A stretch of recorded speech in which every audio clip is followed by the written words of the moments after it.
How to crush insulin resistance, lose fat, regain your energy, mental focus, mental clarity, and overall improve your quality of life.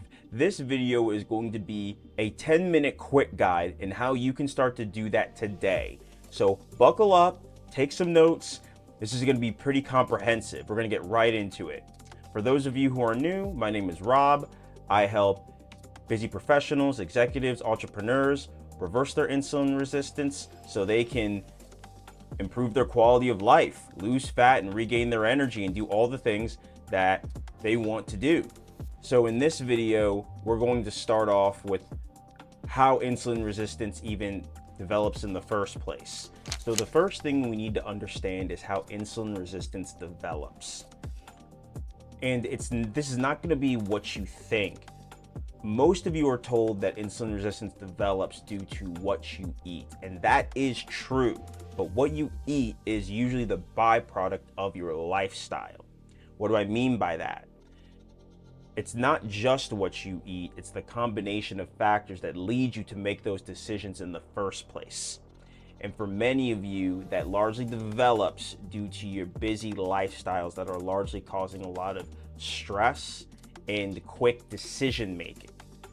What I mean by that is a lot of you are busy professionals, doctors, lawyers, entrepreneurs, project managers. You have a lot of things that you're tackling on a daily basis. You work long hours, plus you likely have a significant other, a family that you have to look after as well, and you constantly have to balance these obligations. You're constantly on the go all day.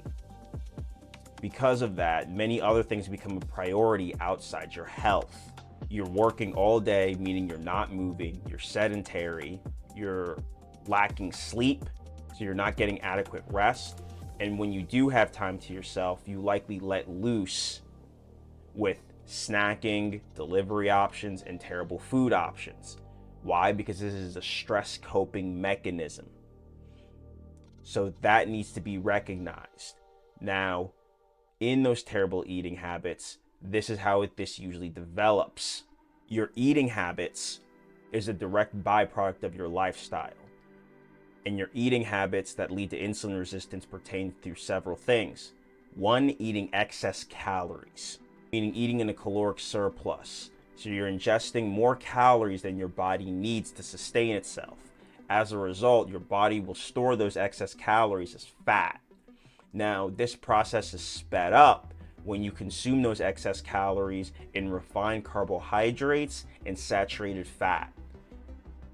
Carbs convert to glucose more per gram than protein and fat.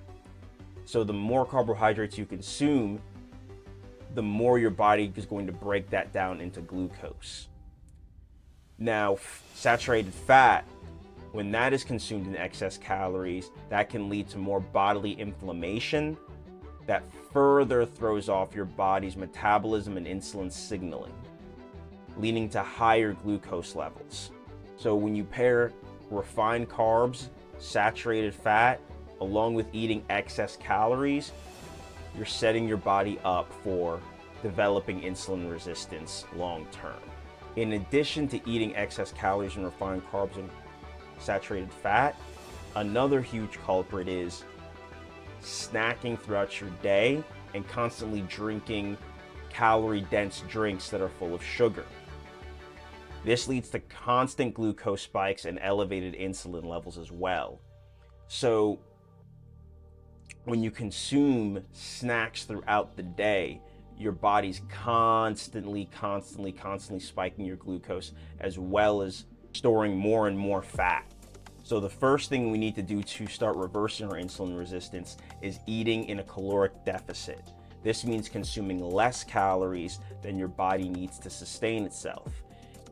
When you consume less calories, your body starts to go into its glycogen reserves, which are going to be in your visceral fat, adipose tissue, and your muscles.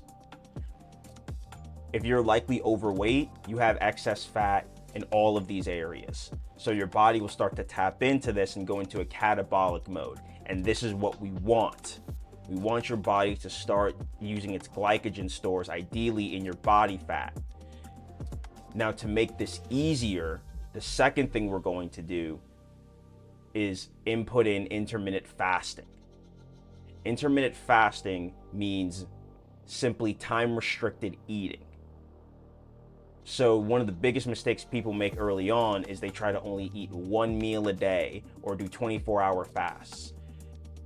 When you intermittent fast, especially if you're starting out, this looks like having your first meal at 7 a.m. and your last meal at 7 p.m. So you're fasting from 7 p.m. to 7 a.m. You want to start with a simple 12-hour fast. And then as you get more comfortable with fasting, you want to increase your fasting window a half hour or an hour at a time. So you want to move from 12-hour fast to 13-hour fast to 14-hour fasts. Each transition is going to take a few weeks for your body to get used to. And then over time, this becomes much, much easier. But this will help you control the calories that you're eating, as well as it allows your glucose levels to come down, which allows your insulin levels to come down as well, making your body much more insulin sensitive. Number 3, we want to remove all the refined carbs, calorie-dense, sugar-filled foods out of our diet. And we want to replace those foods with protein in meat, fish, vegetables. This is where we want to get our carbs from, such as broccoli, tomatoes, kale, leafy greens, carrots, legumes, such as lentils, black beans, chickpeas, pinto beans, and some fruit, preferably berries, green bananas. These are low glycemic fruits that contain a lot of micronutrients and antioxidants. And then our fats that are largely going to come from extra virgin olive oil, grass-fed butter, some red meat, some fish, avocados. That's where we want to get the bulk of our food from. Now, in the beginning, I don't suggest that you guys count macros or calories, because that's going to be very daunting for you in the beginning. Just simply follow the advice of taking the bad food out and inputting in whole foods. And the whole foods are a lot lower in calories and a lot higher in micro and macronutrients. This alone will help your cells heal and allow you to start burning fat. But if you are going to count calories, this leads us to number 4. Obviously, you're going to eat in a caloric deficit. So you're going to want to eat ideally a few hundred calories below your maintenance.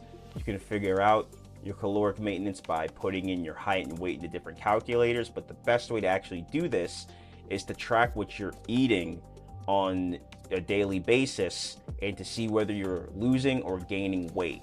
This will allow you to see whether you're in a caloric deficit, maintaining your weight, or in a caloric surplus.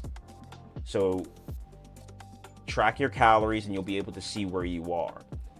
And you're going to want to distribute your macros as such. 40% coming from protein, 30% coming from fats, and 30% coming from carbs. Now, many of you are probably daunted by as much as 30% of your calories coming from carbs. But remember, carbs are not the enemy. It's the refined sugars, carbs, and saturated fat that's the enemy. So if your carbs are coming from vegetables, legumes, some fruit, that's where we want our carbs to come from, and that's how we're going to sustain our energy levels. Number 5, we're going to stop drinking significant amounts of calories, meaning we need to cut out all the sodas, Starbucks dessert coffees, calorie-dense energy drinks filled with sugar like Red Bull, Monster. And we're going to need to replace that stuff with daily nutrient-dense drinks, or better yet, water, herbal tea, black coffee. These are great alternatives that have 0 calories and actually are pretty good for the body. However, if you really do need your caffeine crunch in the morning, Zero sugar energy drinks or zero calorie energy drinks are not a bad way to go.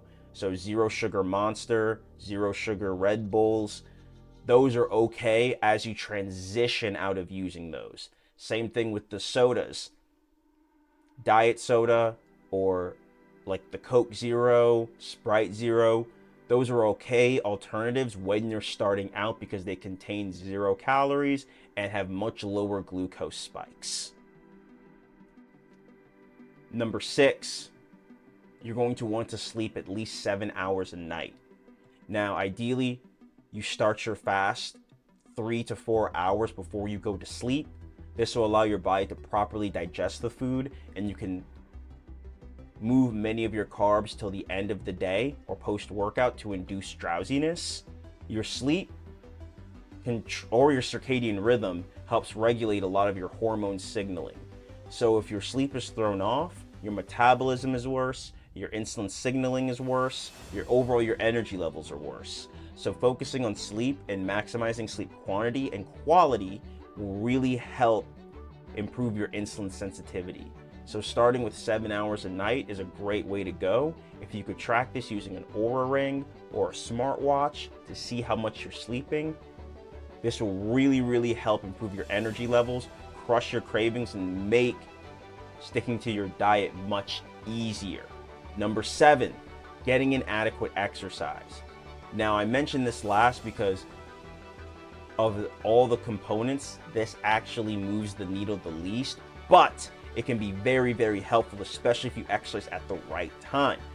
Hence, getting in a few thousand steps a day is great for your heart health, but it can also help lower your glucose spike if you walk within 10 minutes after eating.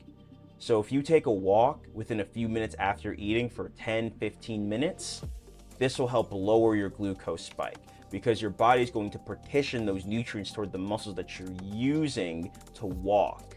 The same thing is true as if you're just, doing some errands out throughout the house or doing any type of task that requires, some extra effort.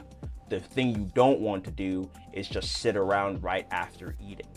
So get up and move, and this is a great way to get in some extra steps, especially if you eat 2 to 3 times a day, because in your eating window, you want to eat normally.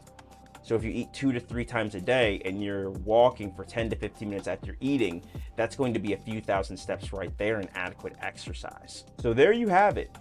That's pretty much a short list of all the things that you want to do to help you start defeating insulin resistance right now. And I know it can be a lot, but if you start making these changes right now, this can make losing fat much easier for you and can really help you attack your pre or type 2 diabetes. Now, once again, I'm not a doctor or a medical professional, so I'm not going to advise you on medications and things to do in that nature. I'm just telling you what I've done from my experience, as well as what's worked for many of my clients. However, if you guys want a written guide of this, feel free to follow me on Facebook or Instagram, and I can send you a written version of what I just talked about right now. But once again, I hope this helps you guys. Remember, this is a lifestyle change, and that's the tricky part with all this, is figuring how to integrate this into your lifestyle. And that's what I help a lot of my clients with. If that's something you think might be for you, go ahead and book a call below, and we can talk more about how I can help you progress towards your goals. Anyway, I hope this helps you guys, and follow me for more.